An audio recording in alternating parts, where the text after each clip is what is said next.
Hi friends, welcome to M K Vishwakarma special tech education. Dear friends, आज के इस video में हम जानकारी देने वाले हैं भारत सरकार के मानव संसाधन विकास मंत्रालय द्वारा जारी किए गए भारत के न्यू एजुकेशन सिस्टम के बारे में। ये जानकारी आपके लिए बहुत इंपॉर्टेंट सिद्ध होने वाली है। डियर फ्रेंड्स, लास्ट तक हमारे साथ बने रहिए। ये जो बदलाव है भारत सरकार के मानव संसाधन मंत्रालय ने 34 वर्षों के बाद किया हुआ है। यानी ये बदलाव देश के उन तमाम छात्रों के माता पिता और उनके अभिभावकों के साथ साथ उनके परिवारजनों और रिश्तेदारों के लिए भी ये भारत की नई शिक्षा पद्धति से संबंधित अहम बदलाव हैं जो उनको जरूर देख लेना चाहिए। डियर फ्रेंड्स, कहते हैं कि जब कभी आपको देश में बड़ा बदलाव करना हो तो आप उस देश की शिक्षा नीति को बदल दीजिए। और भारत देश का ये नया दौर, भारत की बदली हुई शिक्षा नीति के बारे में आज हम आपको जरूर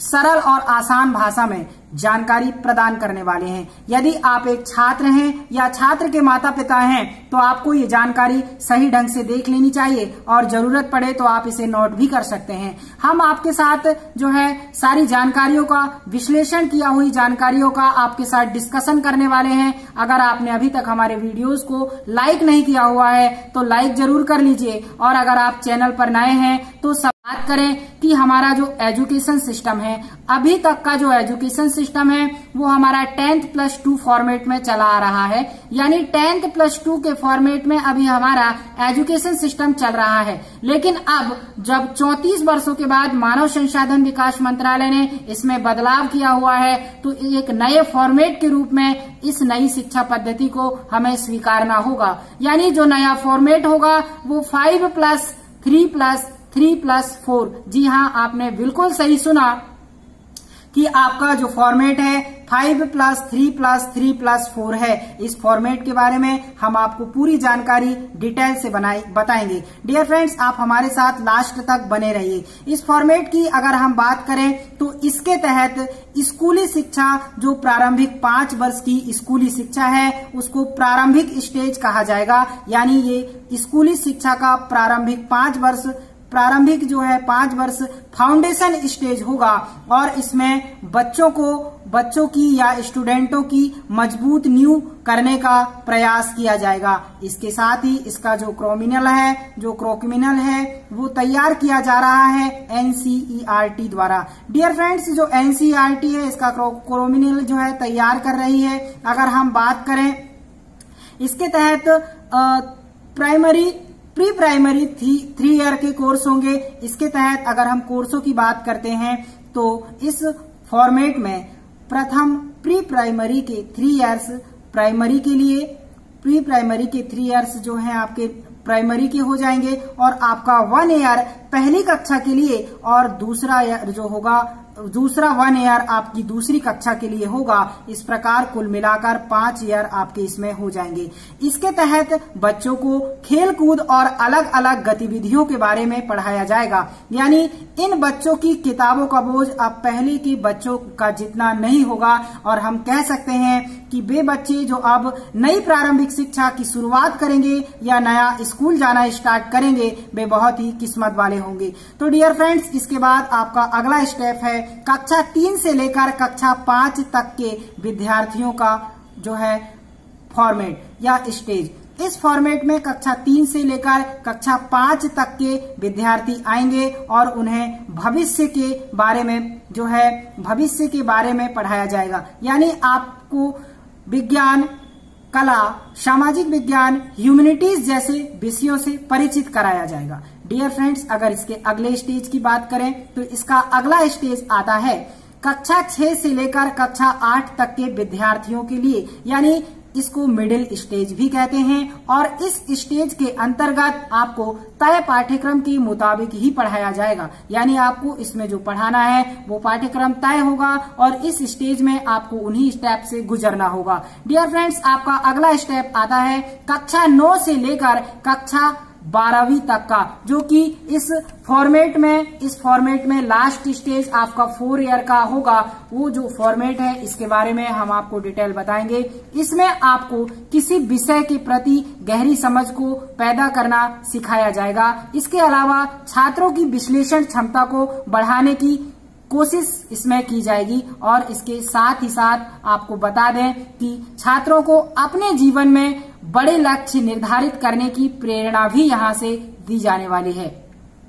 डियर फ्रेंड्स, बहुत अच्छी जानकारी, बहुत इंपॉर्टेंट जानकारी भी हम आपको देने वाले हैं कि यहाँ का जो कॉलेज स्ट्रीम है भारत में नए एजुकेशन सिस्टम के आ जाने से अब वो चेंज हो जाएगी। यानी जो कॉलेज स्ट्रीम है या सब्जेक्ट की जो आपकी स्ट्रीम है वो चेंज हो जाएगी। अगर आपने साइंस सब्जेक्ट लिया हुआ है और अगर आप आर्ट्स जो है पढ़ना चाहते हैं या अध्ययन करना चाहते हैं तो नई शिक्षा नीति के प्रावधान के तहत आप पढ़ सकते हैं। ऐसा प्रावधान नई शिक्षा नीति में शामिल होगा।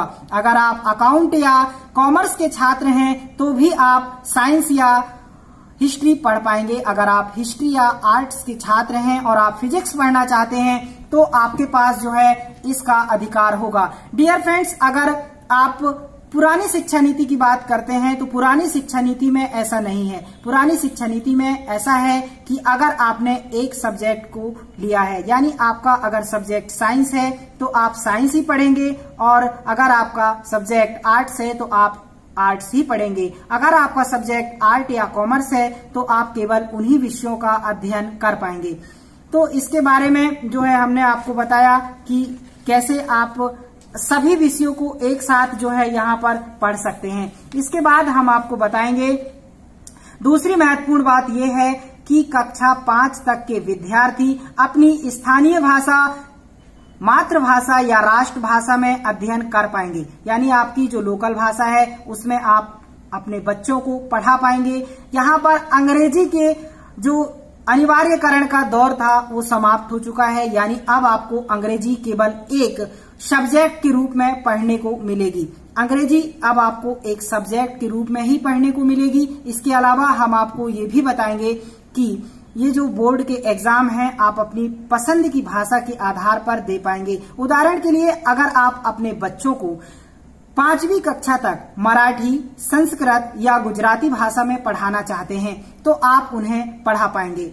आप उन्हें अपनी मनपसंदीदा भाषा में पढ़ा पाएंगे। अगर बात करें 5वीं कक्षा पास होने के बाद 6वीं कक्षा में जाने की, तो 6वीं कक्षा में जाने के बाद बच्चों को या स्टूडेंटों को कंप्यूटर कोडिंग सिखाई जाएगी। यानी आप भारत देश के स्टूडेंट भी चीन जैसे देशों की तर्ज पर कंप्यूटर कोडिंग कर पाएंगे, सॉफ्टवेयर जैसी तकनीक को बनाने की तकनीक सीख पाएंगे और मोबाइल सॉफ्टवेयर एप्लीकेशन बनाने की तकनीक का प्रबल उपयोग अपने जीवन में ला पाएंगे या उन्हें सीख पाएंगे। डियर फ्रेंड्स, ये 6वीं कक्षा के विद्यार्थी इंटर्नशिप में भी शामिल हो सकेंगे। यानी यदि किसी स्टूडेंट का जो है अगर अपने कोर्स से रिलेटेड अलग विषय में भी इंटरेस्ट है तो वो संबंधित ऑर्गेनाइजेशन या संस्थान में जाकर वहां से इंटर्नशिप कर सकता है। इसका अधिकार भी जो है नई शिक्षा नीति में दिया जाएगा। अगर हम बात करें कक्षा 9वीं के छात्रों की, यानी कक्षा 9वीं से 12वीं तक की जो परीक्षाएं होंगी वो अब सेमेस्टर में होंगी। यानी अब आपको कक्षा 9वीं से 12वीं तक की परीक्षाएं सेमेस्टर में देनी होगी और अब आप कोई भी छात्र ये हवाला नहीं दे सकता कि वह फाइनल एग्जाम की तैयारी करेगा। यहाँ पर आपको पूरे ईयर पढ़ना पड़ेगा। यानी अगर आप एग्जाम की प्रिपरेशन करना चाहते हैं या पढ़ाई करना चाहते हैं तो आपको पूरी पढ़ाई करनी पड़ेगी।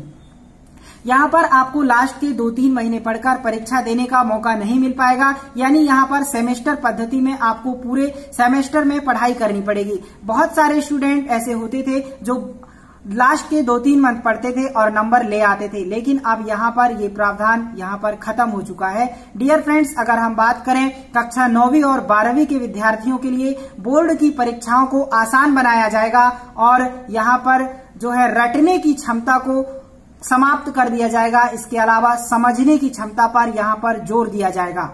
इसमें आपकी रिपोर्ट जो है, रिपोर्ट कार्ड को बनाने की टेक्निक भी बदल जाएगी। यानी आपके रिपोर्ट कार्ड यहाँ अलग तरीके से बनाए जाएंगे। डियर फ्रेंड्स, अगर हम बात करें और आपके कोचिंग और इंस्टीट्यूट संस्थानों की, तो आप जो कोचिंग है लगाते हैं या ट्यूशन क्लासेस जाते हैं, वहां पर आपको रट्टा लगवाने की आदत भी इस नए एजुकेशन सिस्टम में समाप्त हो जाएगी। यानी यहाँ पर अब नए एजुकेशन सिस्टम में रटने की क्षमता को समाप्त कर दिया जाएगा और समझने की क्षमता पर प्रकाश डाला जाएगा। डियर फ्रेंड्स, यहाँ पर समझने की क्षमता पर आपको ज्यादा उत्सुक या प्रोत्साहित किया जाएगा।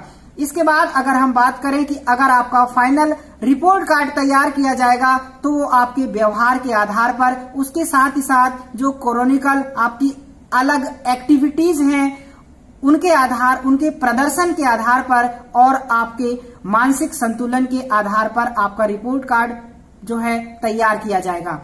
डियर फ्रेंड्स, आगे हम बात करेंगे 360 डिग्री असेसमेंट के बारे में। तो भारत की जो नई शिक्षा पद्धति है उसमें 360 डिग्री असेसमेंट के आधार पर आप खुद अपनी जो है स्टूडेंट टाइम का आकलन कर पाएंगे। अपनी परीक्षा में आप खुद आकलन कर पाएंगे। इसके अलावा आपके विषयों को पढ़ाने वाले टीचर आपका आकलन करने में सहायक होंगे और आपके सहपाठी भी आपका आकलन करने के लिए जिम्मेदार होंगे। डियर फ्रेंड्स, इस 360 डिग्री असेसमेंट से जो है उन सभी कैंडिडेट्स को या उन सभी छात्रों को बेनिफिट होगा जो अच्छे से लगातार पढ़ाई करना चाह रहे हैं और अपने देश के प्रति, अपने भविष्य के प्रति सुनहरा अवसर जिनको मिला हुआ है। डियर फ्रेंड्स, अगर हम बात करें यहाँ पर आपके आगे आने वाला जो मुख्य बदलाव है आपका जो मुख्य बदलाव आगे आने वाला है वो है मल्टी एंट्री मल्टी एग्जिट, यानी मल्टी एग्जिट और मल्टी एंट्री भी यहाँ पर आपको क्या होता है, एक से अधिक सब्जेक्ट को अगर आपको एक साथ पढ़ना है तो आप इसको पढ़ सकते हैं। ये संभव हो पाएगा भारत की नए एजुकेशन सिस्टम के बारे में, जो आपका मल्टी एंट्री है और मल्टी एग्जिट है, उससे ये संभव हो पाएगा। डियर फ्रेंड्स, इसके बारे में हम बात करेंगे। आप जब चाहें तब आप जो है इस कोर्स में एंट्री ले सकते हैं और जब आप चाहें तब आप एग्जिट हो सकते हैं। अगर बात की जाए कॉमन एप्टीट्यूड टेस्ट की, तो आप 12वीं कक्षा पढ़ने के बाद जब आप अपने मनपसंद कॉलेज में एडमिशन लेना चाहते हैं और आपके 12वीं कक्षा में कम मार्क्स हैं तो आप नए एजुकेशन सिस्टम में ऐसा प्रावधान होगा कि आप कॉमन एप्टीट्यूड टेस्ट देकर उस कॉलेज में एडमिशन ले सकेंगे। यानी उस कॉलेज में एडमिशन लेने के लिए आपको अपने कॉमन एप्टीट्यूड टेस्ट में प्रदर्शन के आधार पर और जो आपने 12th कक्षा में अंक प्राप्त किया है उनको ऐड कर दिया जाएगा और उनके प्रदर्शन के आधार पर आपको अपने मनपसंदीदा कॉलेज में एडमिशन मिल पाएगा। इसके बाद अगर हम बात करें आपके अगले पॉइंट की, तो आपका अगला जो अहम बदलाव है वो आपका है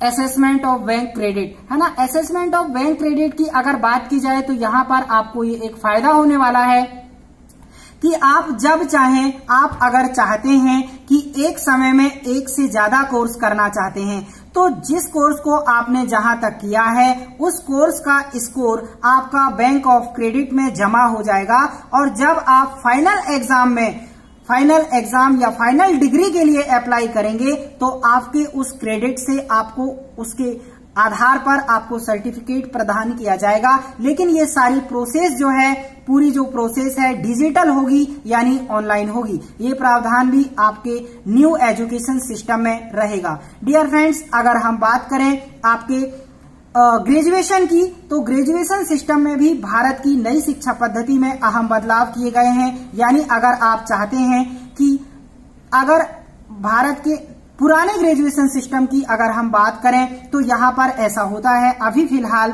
कि अगर आप ग्रेजुएशन में एडमिशन लेते हैं और एक साल पढ़ने के बाद किसी कारणवश कॉलेज या ग्रेजुएशन करना छोड़ देते हैं तो आपको यहाँ पर वो जो साल होता है, एक साल वो आपका बर्बाद हो जाता है। लेकिन अब भारत की नई शिक्षा पद्धति के तहत नया एजुकेशन सिस्टम में आपको ऐसा प्रावधान होगा कि अगर आप ग्रेजुएशन करते हैं 3 और 4 ईयर के ग्रेजुएशन सिस्टम में, तो आपको जो है एक साल के ग्रेजुएशन कोर्स समाप्त करने के बाद अगर आप ग्रेजुएशन छोड़ देते हैं तो आपको 1 ईयर का सर्टिफिकेट दिया जाएगा।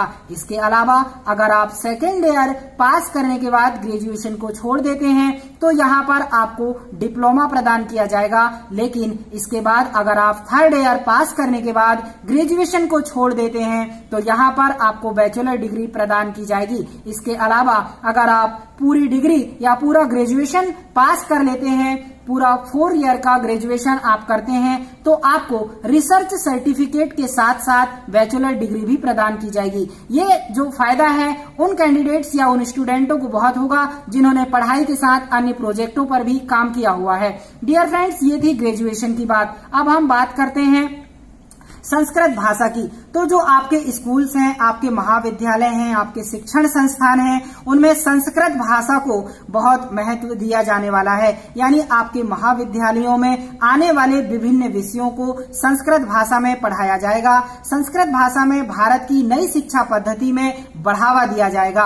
यानी अब आपके आसान जो आपके सब्जेक्ट हैं वो अब आपके आसान हो जाएंगे और संस्कृत भाषा में आपको बढ़ावा दिया जाएगा। इससे साहित्य, कला और देश के विभिन्न अवसरों को, विभिन्न कलाओं को प्रोत्साहित करने का आपको मौका दिया जाएगा संस्कृत के माध्यम से।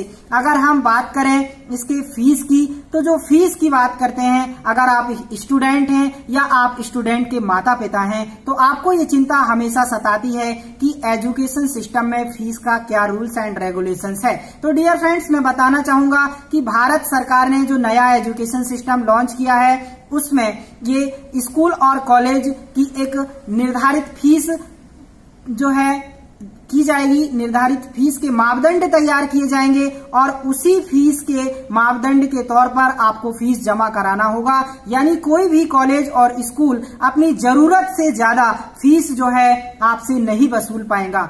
अगर हम बात करते हैं आपके 9वीं और 12वीं कक्षा के एजुकेशन सिस्टम की, तो यहाँ पर आपको जो है हमने जैसा कि आपको बता ही चुके हैं कि इसमें क्या होगा। इसमें हमने ऑलरेडी आपको बता चुका है कि इसमें सेमेस्टर सिस्टम रहने वाला है और सेमेस्टर सिस्टम 6 महीने का होगा। इसके अलावा बोर्ड के जो एग्जाम होंगे उनको आसान बनाने में आपको मदद मिलेगी। यानी बोर्ड के एग्जाम आपको आसान बनाएंगे। इसके अलावा हम भारत सरकार की मानव संसाधन विकास मंत्रालय के जो नाम है, नाम चेंज हुआ है, यानी नेम चेंज्ड के बारे में भी बताएंगे कि भारत सरकार के मानव संसाधन विकास मंत्रालय का अब नाम जो है शिक्षा मंत्रालय होगा, जो कि बहुत ही सरल होगा और ये बहुत पहले हो जाना चाहिए था। तो डियर फ्रेंड्स, इसका नाम अभी ऑलरेडी चेंज हो जाएगा और इसका नाम हो जाएगा भारत सरकार का शिक्षा मंत्रालय। डियर फ्रेंड्स, इसके बाद अगर मैं बात करूं, आपके मन में सवाल उठ रहा होगा कि आखिर ये एजुकेशन सिस्टम लागू कब से होगा। तो ये जो एजुकेशन सिस्टम है आपके आने वाले एकेडमिक ईयर 2021 या 2022 में ये लागू हो जाएगा। इससे रिलेटेड हम एक जानकारी आपको देते हैं कि यहाँ पर जो है एक बिल जारी हुआ है। उस बिल का नाम है national higher education bill. National higher education bill, इसको कैबिनेट ने मंजूरी दे दी है फिलहाल, लेकिन संसद में इसे अभी पेश किया जाएगा और जब संसद में इसे पेश कर दिया जाएगा तो ये एक कानून की शक्ल ले लेगा और सभी राज्य सरकारों को अपने नियम और मानक बनाकर, प्रारूप बनाकर इन्हें राज्य सरकार में जो है जारी करना होगा या फॉलो करना होगा। डियर फ्रेंड्स, ये सारी जानकारी थी भारत सरकार की जो नई शिक्षा पद्धति है उससे संबंधित तथ्यों का हमने आपके साथ डिस्कशन किया हुआ है। अगर ऐसे से रिलेटेड और कोई अपडेट्स आपको चाहिए या और कोई अपडेट्स आपके लिए आती है तो हम जरूर आपको अपने अगले वीडियो में प्रोवाइड कराएंगे। इस वीडियो को या इस जानकारी को हमारा आपसे के साथ शेयर करने का मेन पर्पस ये है कि यह जानकारी जो है देश के भविष्य निर्माताओं यानी स्टूडेंटों के लिए बहुत ही कारगर साबित होने वाली है। और अगर ये देश के स्टूडेंटों के लिए एक अच्छी जानकारी है तो उनके माता पिताओं के लिए भी ये जानकारी बहुत ही इम्पोर्टेंट है। ये एक हर परिवार से जुड़ी जानकारी है, यानी आप इसे अच्छे से पढ़ लीजिए, समझ लीजिए। डियर फ्रेंड्स, अगर आपने अभी तक वीडियो को लाइक नहीं किया हुआ है तो लाइक कर लीजिए। चैनल को सब्सक्राइब नहीं किया हुआ है तो सब्सक्राइब जरूर कर लीजिए।